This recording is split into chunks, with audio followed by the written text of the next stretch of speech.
दोस्तों, कैसे हैं आप सभी लोग। चलिए अच्छे होंगे, मस्त होंगे, स्वस्थ होंगे। दोस्तों मैं नीतीश कुमार आप सभी लोगों को अपने इस YouTube चैनल में स्वागत करता हूं।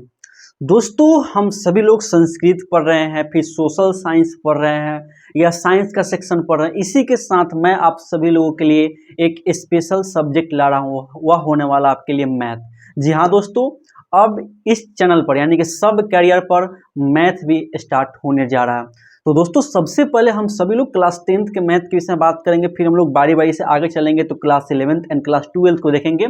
लेकिन दोस्तों सबसे पहले आज के इस वीडियो में बात करेंगे कि कैसे जो है किस स्ट्रेटजी से हम किसी चीज़ की तैयारी करें या मैथ का प्रिपरेशन करें कि हमें मैथ में कम से कम 100 नंबर आसानी से आसानी गेन हो सके। क्योंकि मैथ दोस्तों एक ऐसा सब्जेक्ट पढ़ता है जिसमें यदि आपको अच्छे तरीके से आंसर पता है ना, तो आप 100 में 100 नंबर एकदम इजीली ला सकते हैं दोस्तों। और बहुत सारे स्टूडेंट का आता भी है 100 में से, किसी का 99 आता है, किसी का 98 आता है, किसी का 97 आता है या 90 प्लस आता है तो आता है।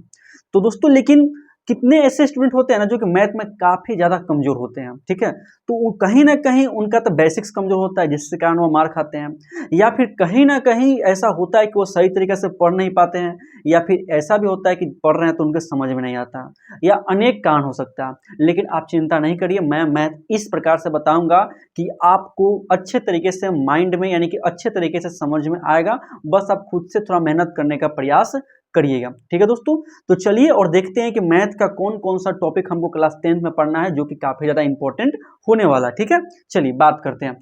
देखिए दोस्तों सबसे पहले क्लास 10th का मैथ आप सभी लोग देख रहे होंगे कि अपने अपने घर तो किताब रखे होंगे ना। अरे क्लास 10th में तो किताब तो रखे होंगे, ठीक है। तो सबसे पहले आप सभी लोग अपने किताब को खोल के देखेंगे तो आपको मिल जाएगा आपका रियल नंबर। क्या मिल जाएगा?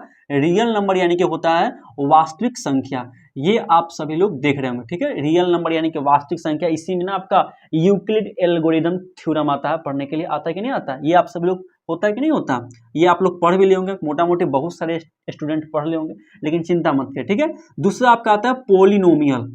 पोलिनोमियल को हम लोग बहुपद कहते हैं। क्या कहते हैं? बहुपद बोलते हैं, है ना। इसी में ना आपका द्विघात बहुपद है, त्रिघात बहुपद है कि नहीं है। ये भी बहुत इंपॉर्टेंट टॉपिक पड़ता है एग्जाम के पॉइंट ऑफ व्यू से। अगला टॉपिक आपका आएगा, क्या जानते हैं? Linear equation in two variable. Linear equation in two variable, ठीक है। इसी को आप दो चर वाले रैखिक समीकरण बोलते हैं। क्या बोलते हैं? दो चर वाले रैखिक समीकरण बोलते हैं, linear equation in two variable, ठीक है। ये आपका होता है। फिर चौथा में आप देखिएगा तो आपका आ जाएगा एरिथमेटिक प्रोग्रेशन आ जाएगा, यानी कि समानांतर श्रेणी। क्या होगा? समानांतर श्रेणी। ये सब मैं आपको बता रहा हूँ, ठीक है। ये सब आपके बुक में इधर उधर हो सकता है, उसके लिए चिंता करने की आवश्यकता नहीं है। मैं तो बस आपको टॉपिक बता रहा हूँ कि ये टॉपिक आपको पढ़ना है, ठीक है। पांचवा में आपका आ जाएगा क्या? पांचवा में चलेंगे तो आपका आ जाएगा क्वाड्रेटिक इक्वेशन। क्वाड्रेटिक इक्वेशन जिसे आप बोलते हैं द्विघात समीकरण। क्या बोलते हैं? द्विघात समीकरण भी इसे बोलते हैं क्वाड्रेटिक इक्वेशन। इसके बाद अब चलेंगे तो आपका ज्योमेट्री वाला पार्ट आएगा, और ज्योमेट्री में आपको मोटा मोटी तीन चीज देखने को मिलेगा। पहला आपको होगा ट्रायंगल के विषय में, यानी कि त्रिभुज के बारे में देखने को मिलेगा। दूसरा आपका चलेंगे तो आपका सर्कल के विषय में देखने को मिलेगा। सर्कल से बहुत अच्छा आपका न्यूमेरिकल पूछ देता है, सर्कल से भी आपको क्वेश्चन देखने को मिलता है। उसके बाद आपका एक पार्ट आता है, इसका नाम होता है कंस्ट्रक्शन। क्या होता है? कंस्ट्रक्शन, जिसमें आपको चित्र ड्रॉ करना होता है, कंस्ट्रक्शन होता है।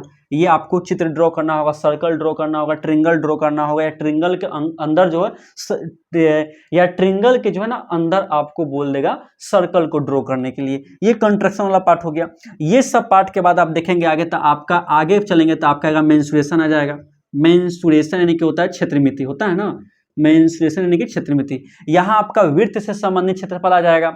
उसके बाद आपका बोले तो आयतन एवं पृष्ठीय क्षेत्रफल आ जाएगा, जिसमें घन, घना, बेलन, शंकु, त्रिज्यखंड, वृत्तखंड, ये सब आपको मिलेगा पढ़ने के लिए, ठीक है।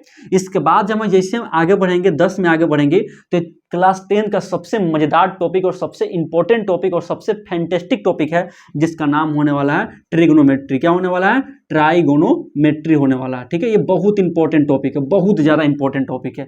पूरे क्लास 10th में सबसे ज्यादा इसी पॉइंट से क्वेश्चन निकलता है, ठीक है। इसके बाद जैसे हम आगे बढ़ेंगे 11 में आगे बढ़ेंगे, ट्रिग्नोमेट्री के बाद जैसे आप आगे बढ़ते हैं तो आपको मिल जाएगा दोस्तों मीन, मीडियन, मोड, यानी कि माध्य, माध्यिका और बहुलक। मीन, मीडियन एंड मोड, ठीक है। आपको चिंता करने की आवश्यकता नहीं है, ये सब इंग्लिश है तो कोई बात नहीं है, ठीक है। ऐसे मैं बताऊंगा, हिंदी और इंग्लिश दोनों कंबाइन करके बताऊंगा।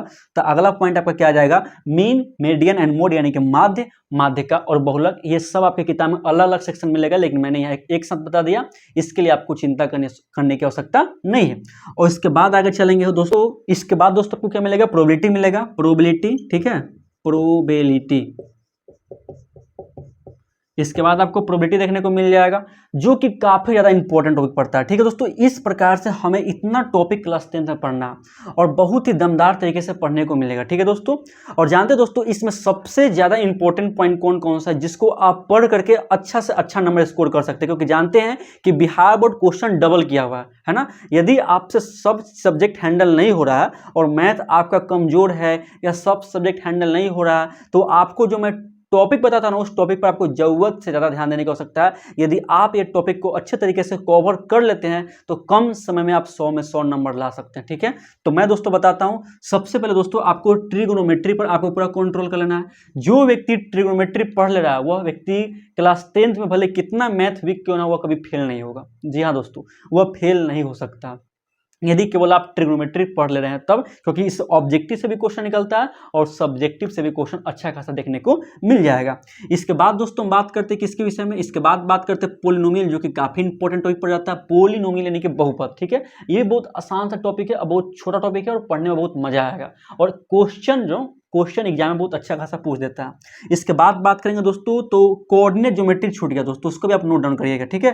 13 नंबर आप लिख दीजिएगा, कोऑर्डिनेट ज्योमेट्री, कोऑर्डिनेट ज्योमेट्री, इसे बोलते हैं नियामक ज्योमेट्री। क्या बोलते हैं, नियामक ज्योमेट्री। ये भी काफी इंपॉर्टेंट टॉपिक आपका होगा। कोऑर्डिनेट ज्योमेट्री जो होगा दोस्तों, आपका काफी ज्यादा इंपॉर्टेंट टॉपिक होने वाला है, कोऑर्डिनेट ज्योमेट्री, नियामक ज्योमेट्री, ठीक है।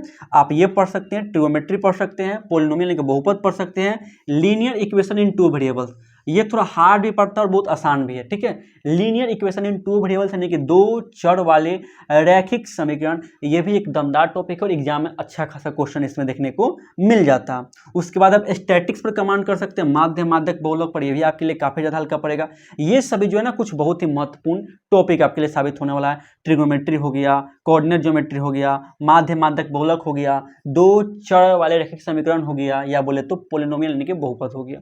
इनसे आपको अच्छा खासा क्वेश्चन देखने को मिल जाएगा। यदि आप ये पढ़ते हैं तो बहुत ही अच्छे तरीके से आप 100 नंबर गेन कर सकते हैं। और हम तो बोलेंगे कि आपको पूरा सिलेबस अच्छे से पढ़िए, बहुत आपको मजा आएगा मैथ पढ़ने में, क्योंकि क्लास 10 का मैथ ना एक बहुत ही दमदार और बहुत ही अमेजिंग और बहुत ही फैंटेस्टिक आपको टॉपिक मिलेगा। और सबसे इंपॉर्टेंट पॉइंट क्या है, क्लास 10 का मैथ आपको जिंदगी में केवल क्लास 10 में पढ़ने को मिलेगा। यदि आप यहाँ सही से नहीं पढ़ते हैं ना, तो आप जैसे आगे जाएंगे, कोई कॉम्पिटिशन की तैयारी करेंगे या क्लास 12th में जाएंगे, तो आपको वहां भी आपको मुसीबत का सामना करने को मिल सकता है या आपको वहां समझ में नहीं आएगा। इसलिए हम बोलते हैं क्लास 10 का मैथ अच्छे तरीके से पढ़िए, ताकि आपको कहीं भी प्रॉब्लम नहीं हो। आपको पूरे लाइफ में क्लास 10 के मैथ की आवश्यकता पड़ेगी, ठीक है दोस्तों।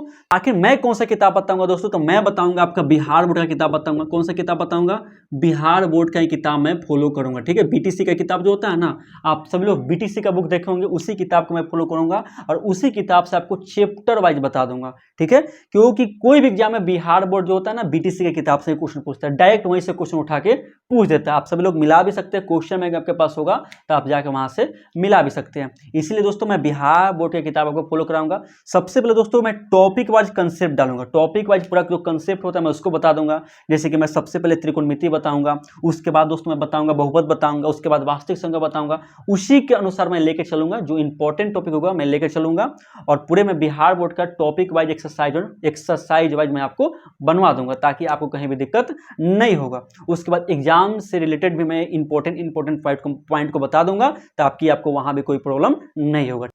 तो ठीक है दोस्तों, इस प्रकार से ना हम पूरे मैथ को अच्छे तरीके से देख लेंगे। तो ठीक है दोस्तों, आपको समझ में आ गया होगा कि हम लोग मैथ किस प्रकार से पढ़ेंगे और कौन कौन सा इंपॉर्टेंट टॉपिक होने वाला और क्या क्या हम लोग पढ़ेंगे। तो मिलते हैं नेक्स्ट वीडियो में ट्रिग्नोमेट्री के कंसेप्ट के साथ, ठीक है दोस्तों, ठीक।